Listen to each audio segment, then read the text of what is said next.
hii uchumi wa nchi kama nchi ya Kenya, watu wanaoendesha uchumi wa nchi asilimia kubwa ni wale watu ambao wana mapato ya chini.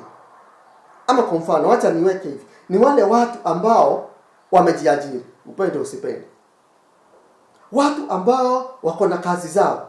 Unakuta unaingia kama kwa mfano kama soko ya Thika Makongeni, unakuta wale wamama wote wamejiajiri, wale wengi wako na biashara zao, wanauza karoti, nyanya, vitunguu, vitu kama hizo.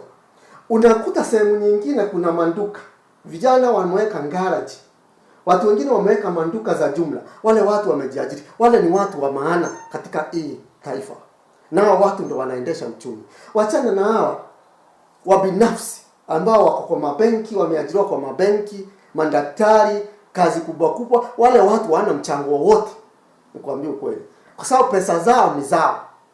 Na maanisha nini? Wale watu wanaishi maisha comfortable, anajiona amefika, lakini hajui siku moja akitoka kwa ile kazi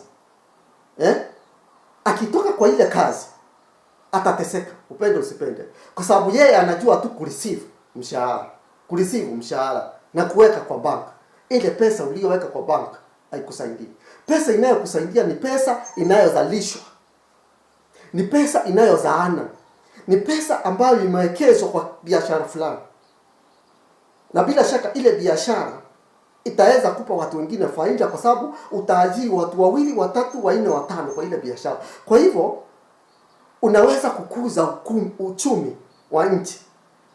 Uchumi wa nchi wanga unakuwa pale watu walio na pesa wataweza kuinvest zile pesa kwa biashara tofauti tofauti, ili watu wengine nao wapate mapato kutoka kwa zile kazi zao, waweze kukidhi familia zao.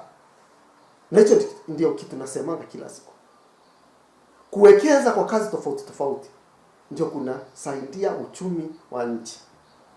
Kwa mfano tuseme tukae na wale mabosi tuko nao hii dunia, bila shaka ajira zitakuwa kidogo, kwa sababu hakuna watu wenye wako na ubunifu wa kujitolea waanzishe ajira, waajiri watu wengine.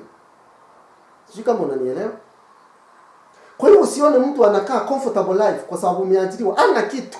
Wale watu ambao wako na kitu na watu ambao ninaheshimu ni wale watu wako na biashara zao. Unakuta mtu wako na kiduka chake cha jumla, ameajiri watu 3. Wale watu 3 wanakula kwa ajili yake, wanakula kutokana na ile duka. Huyu mtu amefanya vizuri, lakini huyu mtu mwingine ameajiriwa, pesa zake ni kuweka tu kwa account, lakini anaishi maisha mzuri na familia yake. Ana mchango wowote? Hakuna. Ana mchango wowote katika nchi?